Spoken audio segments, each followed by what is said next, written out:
Hello everybody, today we are talking about the best and worst houses for Halloween Horror Nights 2023, specifically here in Orlando, Florida. That is my home park and is the only Halloween Horror Nights event that I've been to this year so far. But I do want to let you know we are not doing like a top 10 list, we are doing best and worst and kind of just ranking them out of 10. I do also want to let you know we have been in every single house at least 2 or 3 times, most of them 4 or 5 plus. So we have a good grasp of how the houses are working and kind of what to expect in them at this point. Now, these rankings can still change by the end of the season because obviously nothing is set in stone and things change all of the time.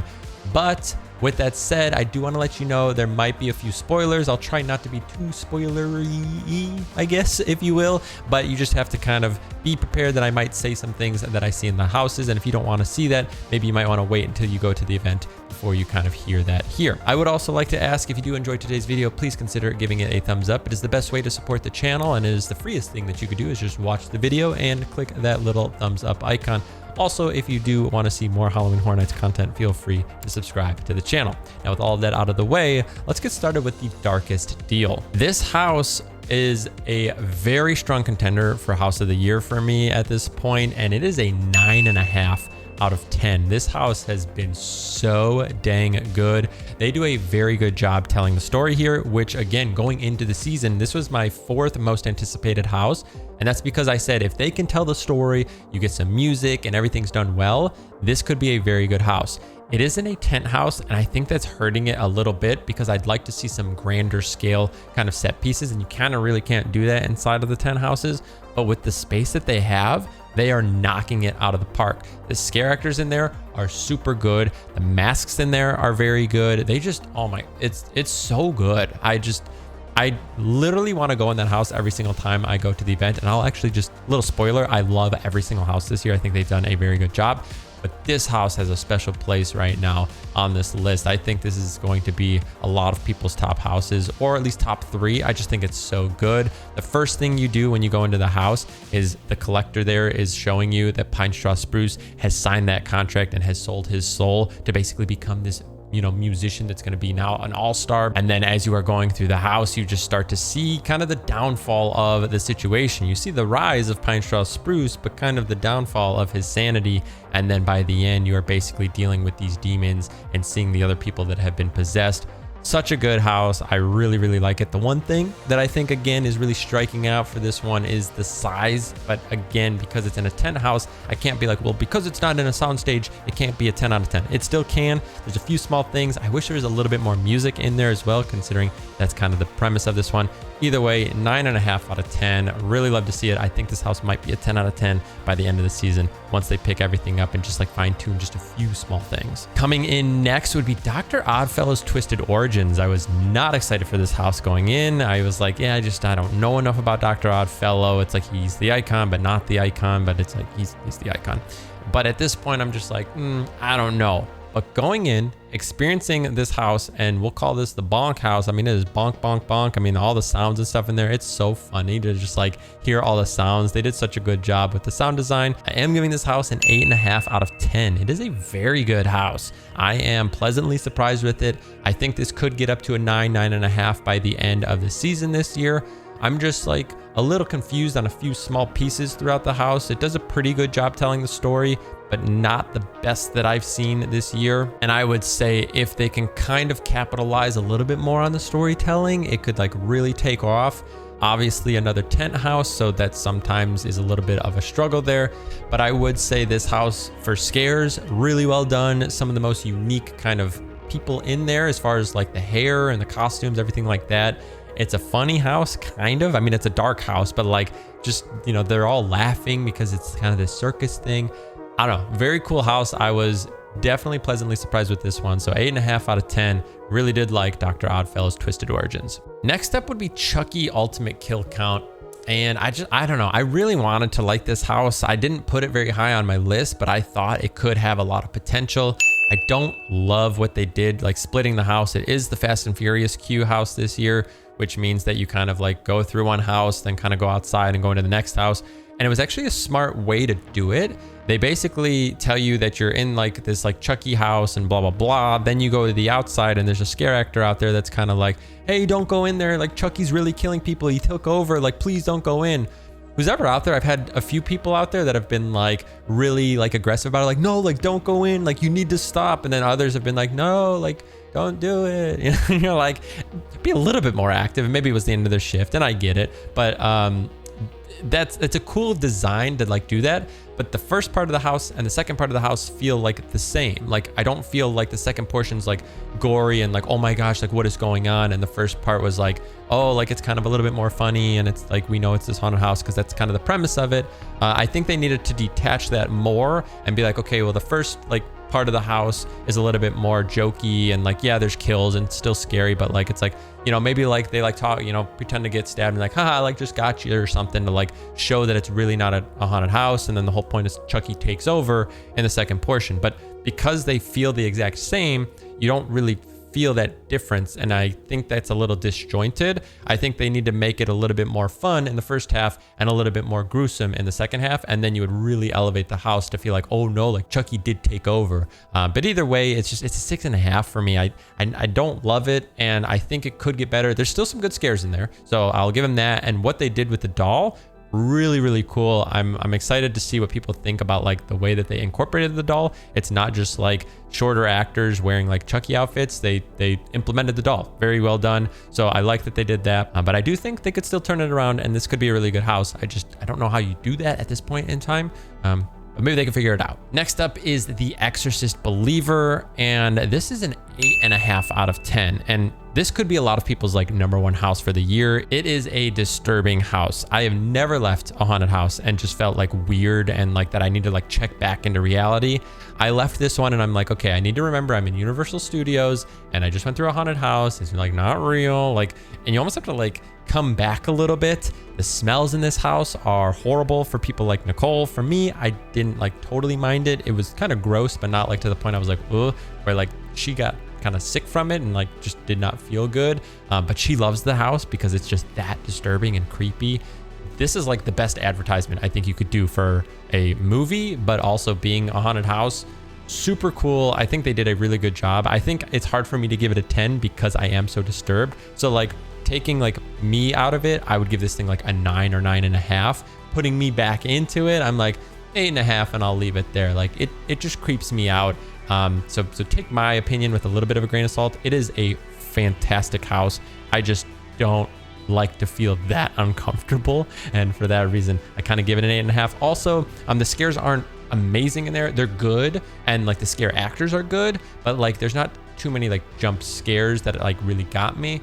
So again, like that's a little lackluster. Not like missing, it's just like not as crazy as some of the other houses.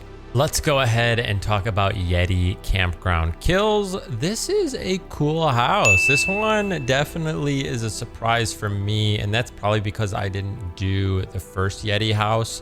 So I think for me, I had no idea what was going on here. I have heard rumors that like the people that played the YETI this year also played it like back in the day. So that's kind of cool. And I say like back in the day, I don't think it was that long ago. I think it was just a few years at this point. But I did hear that, which would be kind of cool. Either way, I give this one an 8.5 out of 10. I think this house has even more potential than where it is. Some of the runs feel like a 9.5. Some of the runs feel kind of like a 7. This house kind of suffers from what I call like the behind the screamers issue, where like if the group in front of you is screaming a lot and they're getting all the scares, you miss them to the point that you just miss them.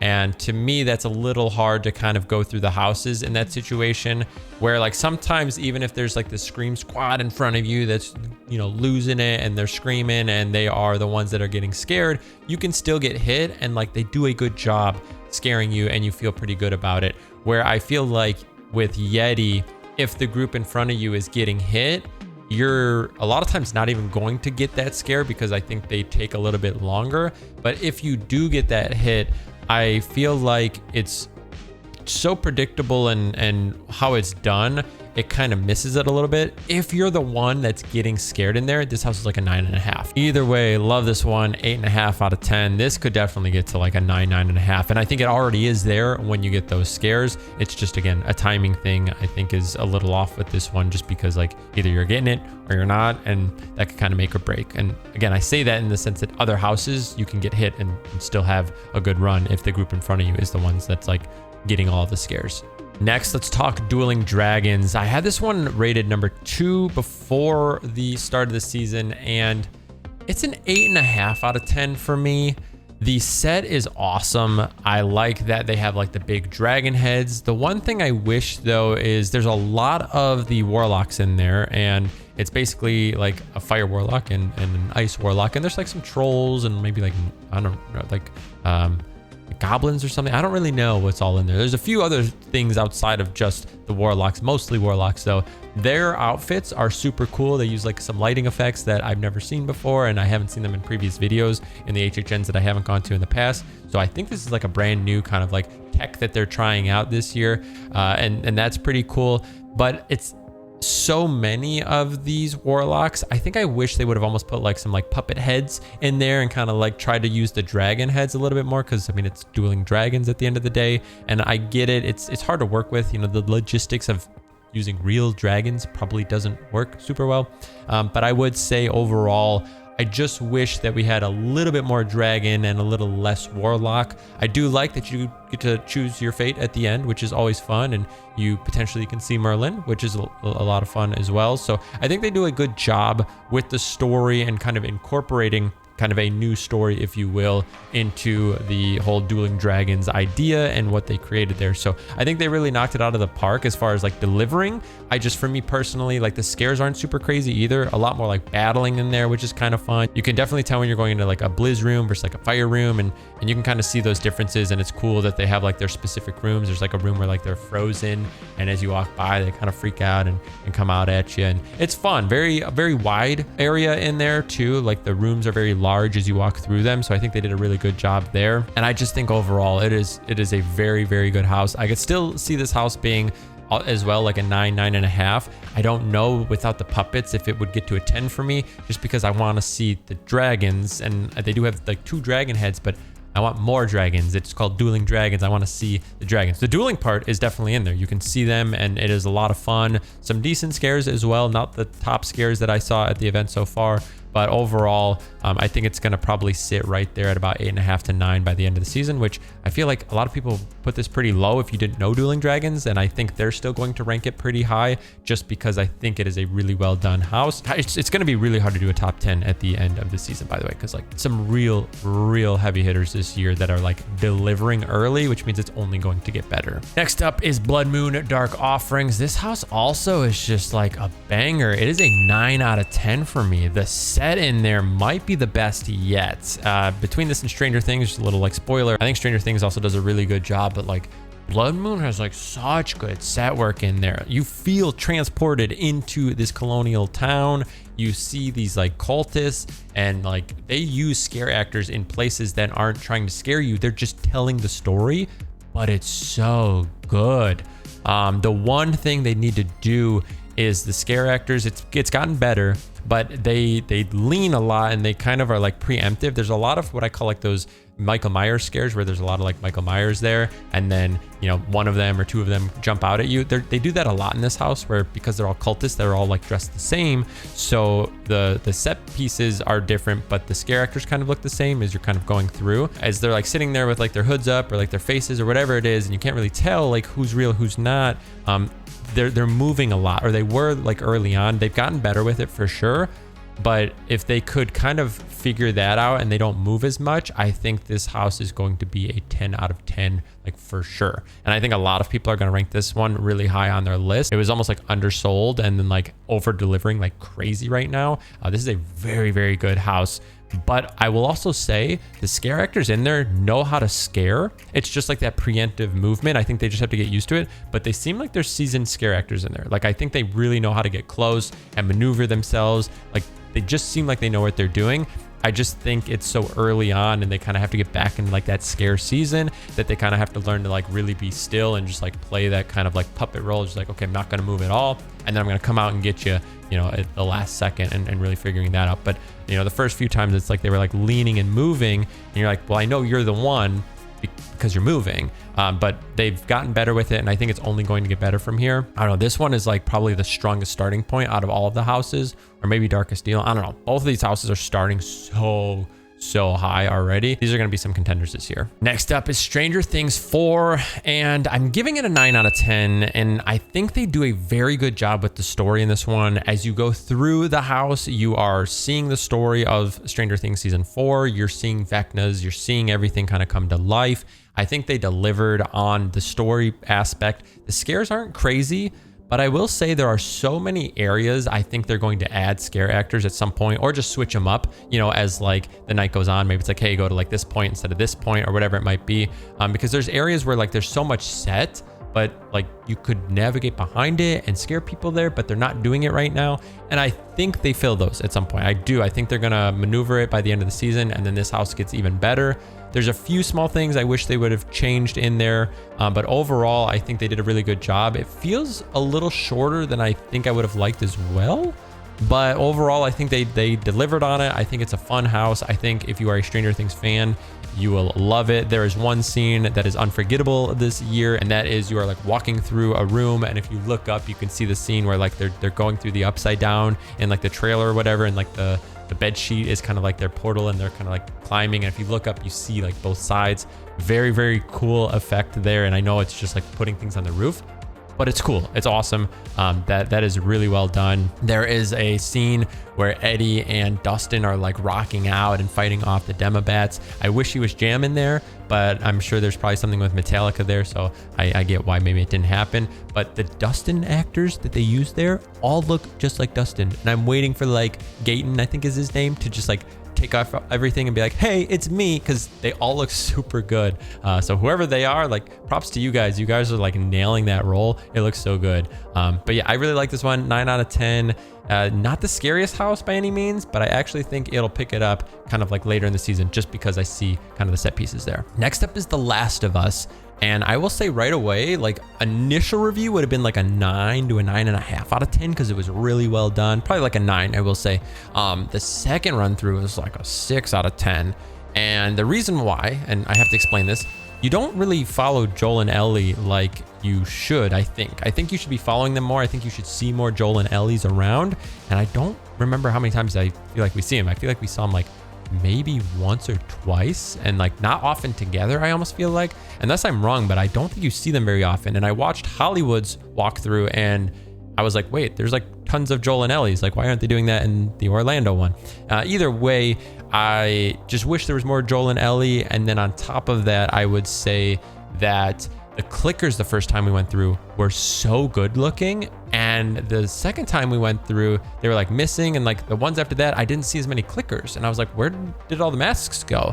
But the first time we went through, I feel like it was just like clicker, clicker, clicker, and I was like, oh my gosh, like they're everywhere, and the masks look amazing. Probably the best like design of the masks I've seen yet, and it's probably going to be the best the whole year for anyone that goes to the event. They look identical to what I saw in the show, and I know that it's based on the game. I haven't played the game, I've only watched the show, but I know enough and I get it enough.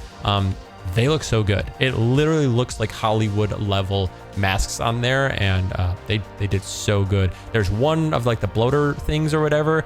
He comes like way out. It's the most fun and most aggressive scare actor, because he's coming from like all the way at like the wall and then comes out, and that one's a really good scare. I appreciate and applaud whoever that is in there, because like they're moving in this giant bodysuit thing and they make it work. Really cool, really fun. The set design is good, but because I didn't see as many clickers, and like I saw them in the first one, and we're also not following Joel and Ellie, it feels almost reminiscent of like Descendants into Destruction or whatever from last year, where like it could almost swap out for that. If you're not seeing enough Joel and Ellie and not seeing enough clickers, then you're kind of like, well, it's just kind of these weird people. So I do think when those clickers are around, super good house. And if we could see Joel and Ellie, I think they could then like amp it up to like that 10 out of 10. Everything is there to be amazing. I think they just need to like put more Joel and Ellie, and then also like bring out the clickers. Like everybody wants to see the clickers, you know, the people, you can see that in a lot of other houses. Show us the clickers, because those masks are so freaking good. And last up will be Universal Monsters Unmasked. And I have to tell you, I loved Universal Monsters last year. The Legends house was so good. I think it was my house of the year last year. I just loved it. The set was good. Everything about it felt just amazing. The scares were so intense and like tight and in your face. Absolutely amazing. This year, I'm not as impressed, unfortunately. I feel like the set it's good, but not my favorite. I read the description and it said we were supposed to be in the Paris catacombs, and I watched the Hollywood walkthrough and they're in the Paris catacombs. And then I went through our house again, obviously we've gone through a number of times, and there's no like mention of the Paris catacombs. I think it's meant to like be in Paris or something instead, is kind of how ours is set up. But I wish we were in the catacombs. I wish we were, you know, in like these kind of like skull tight hallways. The set work is actually really well done, and some of the set pieces are kind of unique things that I've just never seen before. One of the scares with Hunchback, I won't totally ruin it, but that's a very cool scare there. But overall, I just feel like it wasn't hitting like Legends Collide did last year. However, Legends Collide started to hit in October, so I'm excited to see if this one gets to that same point at some point. And then we start to see this characters getting in your face, getting a little aggressive and going about it. They did a really cool and unique job with Invisible Man, but we don't see too much of him. I do feel like Phantom of the Opera kind of like is a little too apparent in there. I feel like we need to dial him back a little bit and let some of the other characters shine. But overall, I mean, it's a 7 out of 10 for me, but I mean, some of the run throughs have been like 8.5s. Some of them have been like 6s. It just really depends. So I think there's enough there that this house could be like a 9 for me this year. I don't think it's going to hit that, you know, 10 out of 10 for me. And I don't think it would like fight for a top 3 spot. You know, I could be wrong.